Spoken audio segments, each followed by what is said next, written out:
Presentation of dialogue on Idaho Public Television is made possible through the generous support of the Laura Moore Cunningham Foundation, committed to fulfilling the Moore family's legacy of building the great state of Idaho.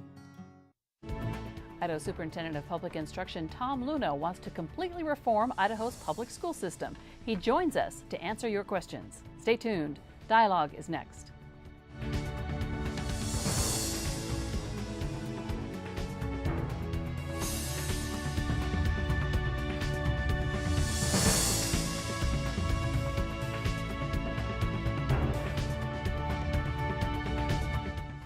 Hello, I'm Joan Cartan-Hansen. Thank you for joining us here on Idaho Public Television, on the World Wide Web, and on public radio stations.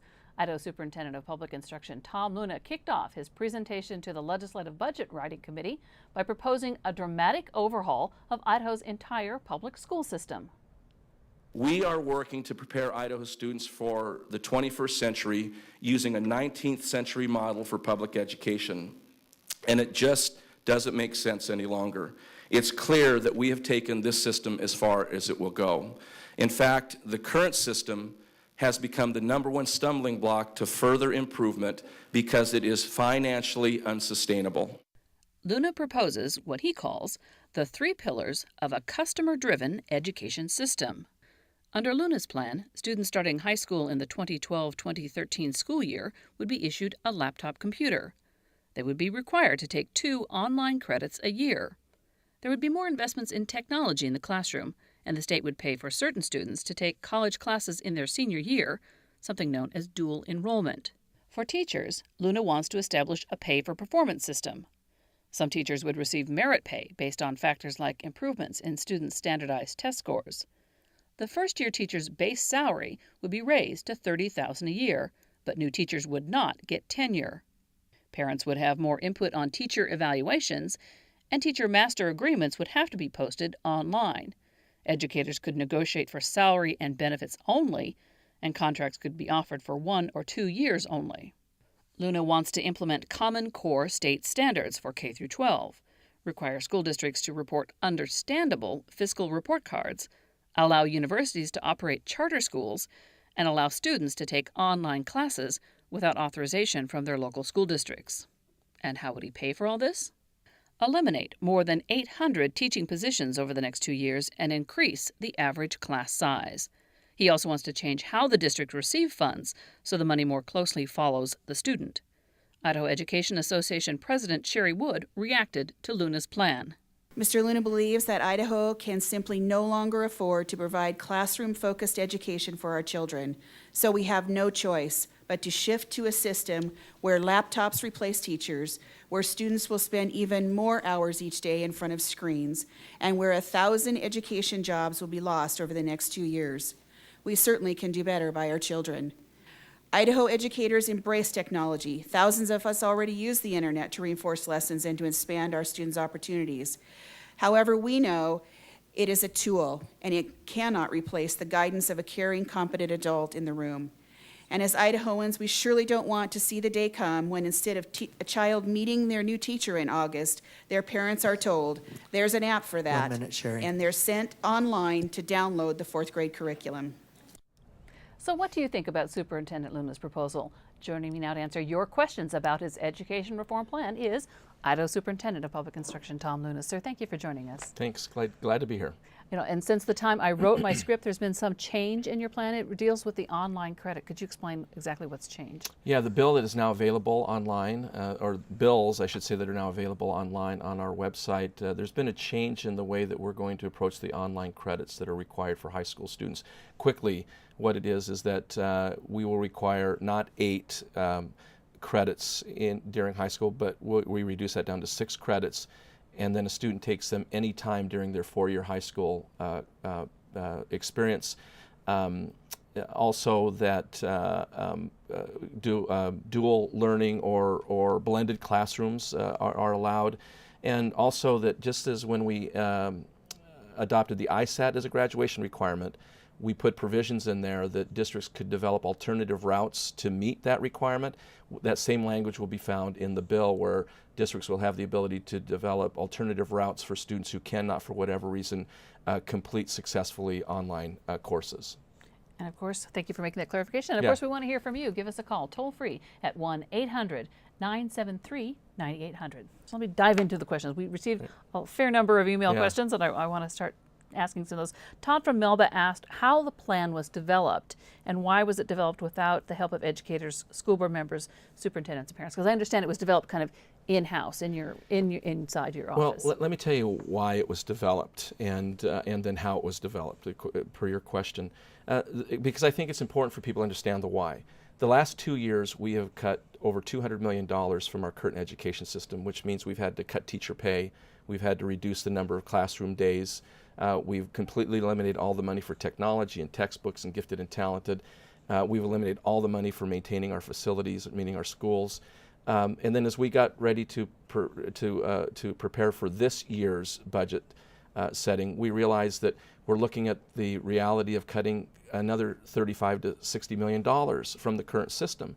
And when we realized that with the $200 million that we've cut already, that if our Idaho economy grew by 4% for the next 10 years, which is optimistic, but if it grew by 4% for the next 10 years, it would take that full 10 years before our per pupil spending would be equal. But that's all assuming they're not going to add more money to the system. Well, the only way you can add more money to the system is if the economy grows, right? And so what I'm saying is if the Or economy... if they find a new tax revenue stream.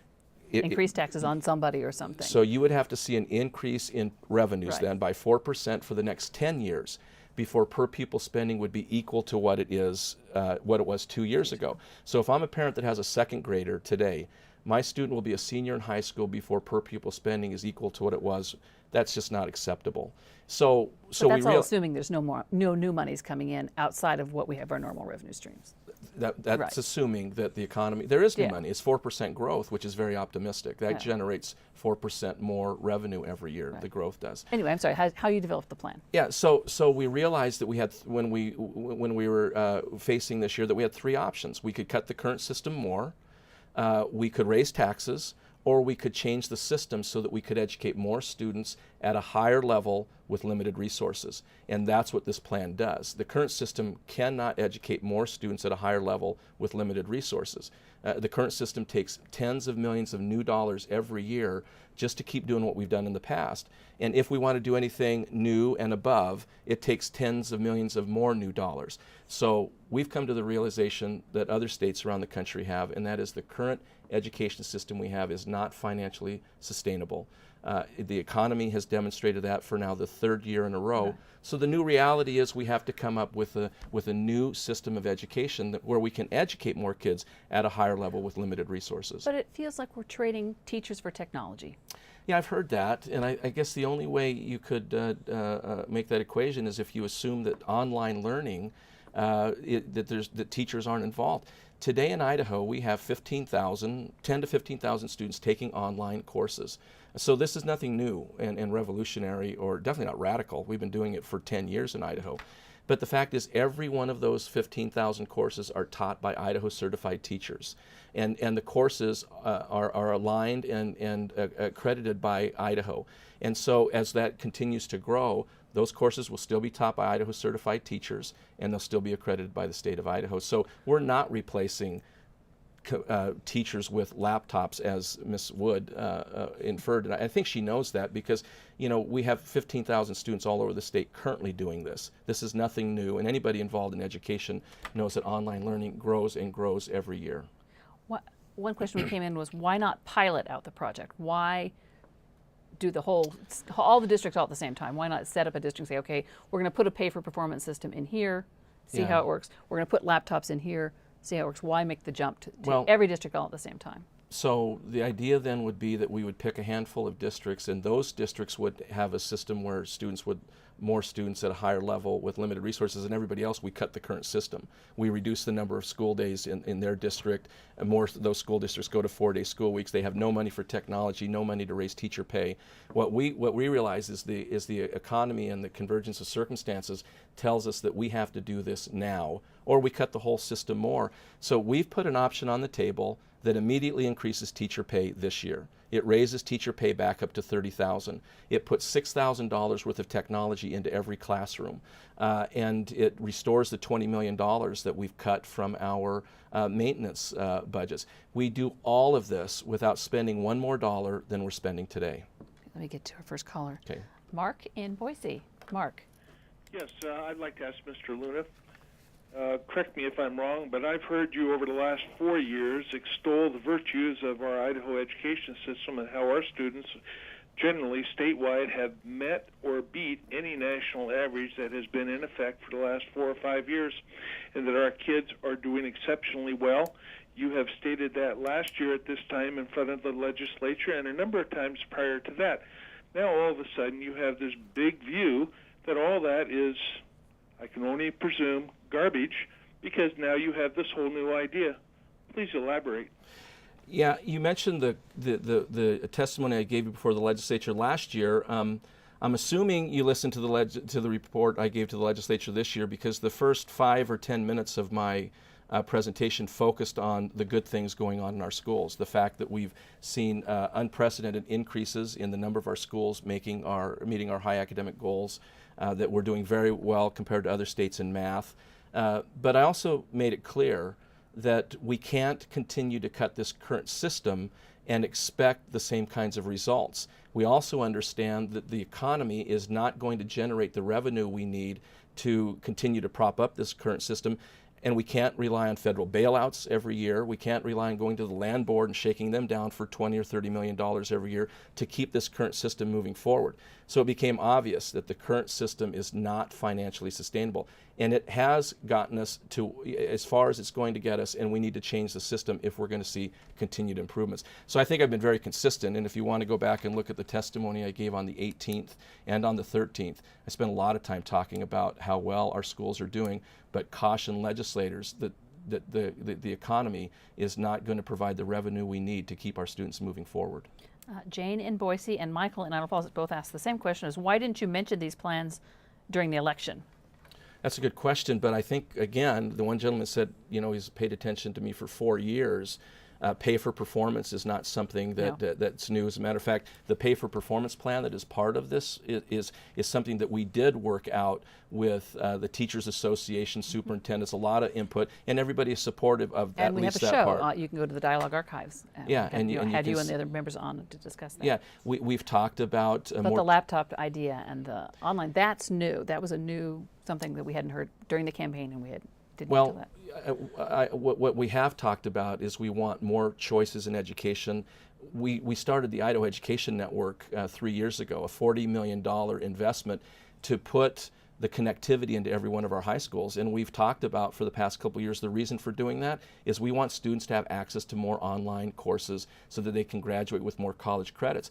That option needs to be available in our rural schools as well as in our urban schools. When we realize that some of our school districts, not many, but some of our high schools have a ratio of 1-to-1 when it comes to laptop to student, but others have a ratio of 10 students to 1 computer, then we realize that not all students are going to have full access to the benefits of the Idaho Education Network. So moving more towards online learning is, again, not radical. It's not new for Idaho. We've made a $40 million investment in the last 2 years so that we could expand online learning in our schools. We had a lot of questions about the laptops. Let's get to our first phone call, and then I have some email questions. Tracy in Nampa. Tracy.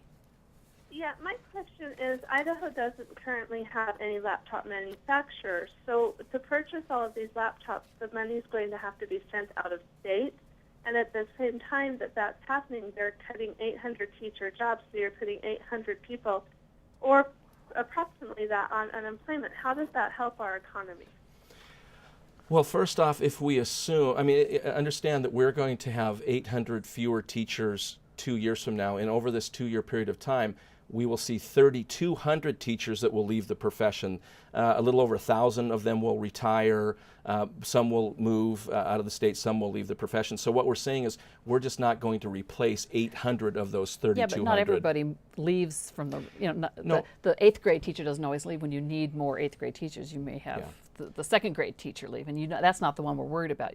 So it's not like the people can be moved interchangeably. Well, so attrition can't be everything. And I've made it clear that attrition is not going to absorb all of this, but it will absorb a vast majority of this. But if we were to assume that having people that it's better off economically for the state to employ people that are currently unemployed, then why doesn't the state go hire the 70,000 people that are currently unemployed and give them state jobs? I don't think anybody would agree that that would be a boon to the economy. That's just not how the economy works. So I think that was her question on the out-of-state. The out-of-state. Well, the fact is, we spend before the economy went sour, we were spending tens of millions of dollars a year on technology. Computers were being bought, flat screen TVs were being bought, smart boards were being bought. None of those are manufactured in Idaho. We're going to go back to providing technology into the classrooms that we did in the past. And we're going to do it the same way we've done it in the past, by buying it from vendors, and most of them will not be in Idaho just like they were in the past. Let me ask you, let me run through this and see if, all right, so the students will be issued a laptop. Yeah. They'll take it to their classroom, they'll be assigned, at some point in the day, in their school day, they'll say, okay, I'm taking an online class. I and maybe 20 other kids will all go into the same classroom, flip up our computers, go online, do our classwork there. Is there an adult in the room? Yeah, is there there'll a proctor or? Yeah, there's an adult supervised. So yeah, you're pretty close. I think originally what some were trying to convince people that we wanted to do was basically students show up at 9th grade, we give them a laptop, and we never see either of them again. I mean, that was never the plan. The idea is we want a 1-to-1 ratio of a laptop or mobile technology device, whatever that is now or in the future. We want that 1-to-1 ratio in every high school. Not only is that their means of taking their online course, but it becomes their textbook for every other course. So no longer are we spending tens of millions of dollars on bound printed textbooks, many of them that are out of date when they show up, because they're virtual textbooks that can be updated and like I said, electronically packed around on the laptop. It also becomes a research device when they're in science. It becomes their word processor when they're in English. And it gives them access to a world of information and knowledge that currently many of them don't have access to when they're in school. So the whole idea of a laptop per student is not unique. It's definitely not radical. And we have other states that have done this successfully. Maine gives their students laptops starting in the 7th grade. Right. And then one more point real quick.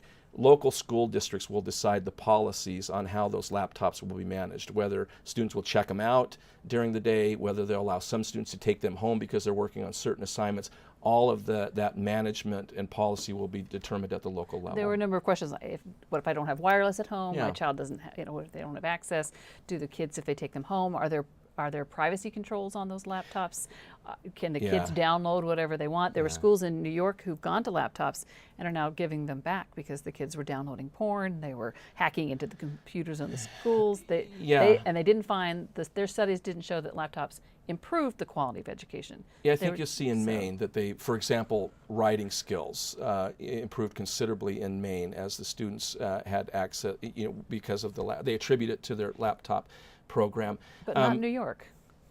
Well, yeah, I don't know what New York's policies were. I will tell you that these computers will have the same amount of protection that we currently have on the thousands and thousands of computers that are currently used in our schools today to protect students from that.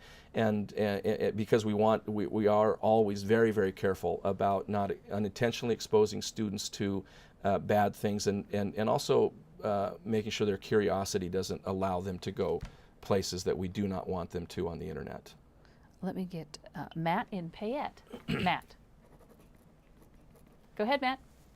Yeah, I'm curious as a teacher about the third tier of your plan regarding teacher evaluations by parents. Could you provide some details specific to about that? Yeah, Matt.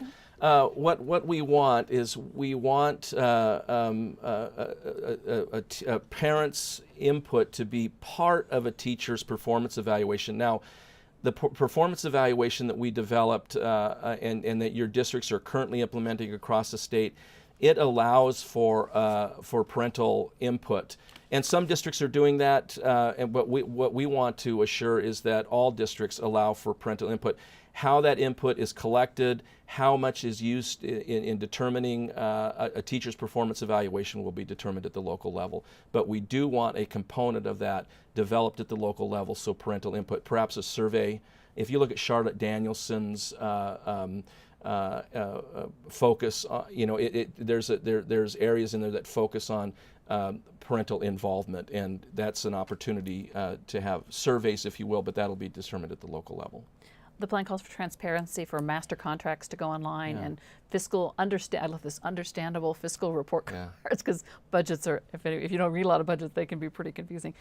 I like the idea of transparency, but I had a question. Will we see any transparency in those private providers of service, the online? Right now, when we send a check to the people who run the virtual academy, we just send them a check, but we don't have any accountability of how that money gets spent there, because they're a private company and we just buy those services. Are we going to see more transparency in those private providers of online credits? Do I know what they're paying their accredited teacher, and is the teacher accredited? Well, first off, I think that information is available today. All teachers that teach, all students in Idaho are taught by an Idaho certified teacher using approved curriculum, no matter whether it's done in a charter school, in a virtual school, or in a traditional classroom, and that will continue in the future. And whether it's a virtual charter school, a traditional charter school, or any other public school, they will all have the same kind of fiscal report card that will be reported on them. And basically, it gives parents the kind of information they need to ask informed questions about how monies are being spent, and how much is being spent on administration. What is the amount spent per child on my school district? How much does the average teacher make? How much do we spend on administration versus the classroom? And then you can compare that with other districts across the state and ask informed questions. But do you see any more transparency requirements for those private companies that provide services? Yeah, I would. I think they're just as transparent as any traditional school is. You know how much they pay their teachers. You know how much they spend on average per child. And so I think it's there today, and it will continue to be under this this new report card. There were Russ from Boise wanted to know if you could explain how you came up with an average class size of just over 18. Yeah, what we rely on is the information that we get from our local school districts, and they give us their staff broke down in about 10 or 15 different categories, and 2 of those categories are elementary teachers and secondary teachers. So we take those 2 numbers, and then we know how many students we have in Idaho. We take those 2 numbers, how many elementary teachers we have and how many secondary teachers, and then we divide the number of students we have by that number, and you get to 18.2. And that's how all states do it, and that's how you make state comparisons. And so, for example, Idaho is at 18.2, Utah's at 23.7, Nevada's at 19.7. Most of the surrounding states have higher student-teacher ratios than we do in Idaho. Montana and Wyoming have less. But the on-the-ground number, that's what I think has confused people. They look in their classroom, and my child's classroom has 30 kids in it. Yeah. Because if you average out the school that has maybe 10 kids and 2 teachers, that gives them a 5-to-1 versus a 35. I mean, is that number a bit misleading? Well, I don't know if it's misleading, because what we're trying to do is compare it state by state. The document is online that we've made available, so you can even go look at district by district by district. But understand, districts make some choices at the local level where, for whatever reason, whether it's because of grants that they've received or whatever, that a number of the teachers that they've identified as classroom teachers do not have classroom responsibilities. They might be a reading coach or a math coach. Whatever they've decided to do, that drives up their class sizes. Right. And so what we're talking about, Joan, is we're talking about increasing class size to basically what it was about 10 to 15 years ago. And then that saves us $100 million a year. And then we take that $100 million and we immediately begin to increase teacher pay. We put $6,000 worth of technology into every classroom. We raise minimum pay for teachers. You know, what's the other option? We're going to cut teacher pay more this year. We're going to cut more days off the school calendar. I think when people realize what those two options are, they realize that if we go back to what our student-teacher ratio was just 10 years ago or so, take the savings and reinvest it into our classrooms, we can have an education system then that will teach more kids at a higher level with limited resources. The superintendents I spoke with this week, their concern was, they had a lot of concerns, but one of them was that aside from the technology for teachers, that whole discussion, that the bottom line for the other funds is going to go down considerably. So the money to help with the heat and the light and all that kind of stuff, because of the way the funding form is getting shifted. Mm-hmm. Even with your reforms, are we still going to see cuts? Well, on that bottom line that you're talking about, the discretionary funds, let me see if I can pull the numbers off the top of my head. If we do nothing, if we keep the current system, then you're going to see discretionary funds be reduced by about $2,400 per support unit. With this plan we have in place, you'll see a decrease in discretionary funds of about $400 per support unit. So there is still going to be a reduction in discretionary, but considerably less than if we just continued to fund the current system. We're rapidly running out of time. I did have That's one a quick half hour. It does. It goes very quickly. And for the folks who are online on the phone, stay with us. We're going to do an extra long web extra afterwards, and we'll catch you on the flip side. But let me get this out. I had one young teacher say, "Why would I want to go into this profession? In the next, I'm a senior in college. Yeah. Teaching education. I'm looking at a job market where they're going to eliminate 1,000 positions. Why on earth would I want to be a teacher?" Well, over the next 2 years, even after we have a reduction of about 800 teachers, we're still going to hire about 2,400 more. So there are going to be plenty of job openings in Idaho for our new teachers. What I would tell this teacher is consider what other options there are to teach around the country. And what the option you have in Idaho is to come to a state that is that is increasing teacher pay and not decreasing it. That is making investments into the classroom and not cutting it like we've done the past 2 years. That has put its education system on firm financial footing. Other states have not done that. And so, I want people to continue to focus on what are the options. We can adopt this plan, or we can cut $35 to $60 million from the new system, which means more school districts going to 4-day school weeks, more cuts to teacher pay, less days on the school calendar, no money for technology, no money for textbooks, no money for gifted and talented. We can't stay on that death spiral. We have to change the current system, and that's what this plan does that we put before the legislature.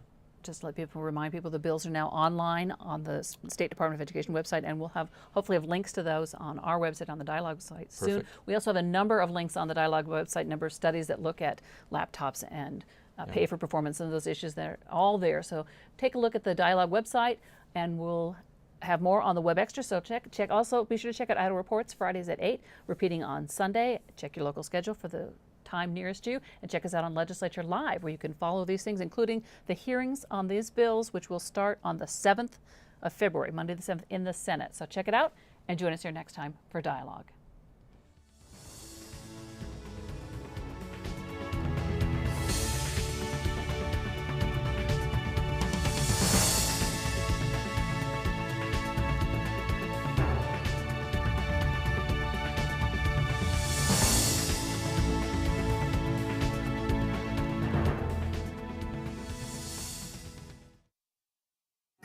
Presentation of Dialogue on Idaho Public Television is made possible through the generous support of the Laura Moore Cunningham Foundation, committed to fulfilling the Moore family's legacy of building the great state of Idaho. To order a copy of this program from Idaho Public Television, call our toll-free number or visit us on the World Wide Web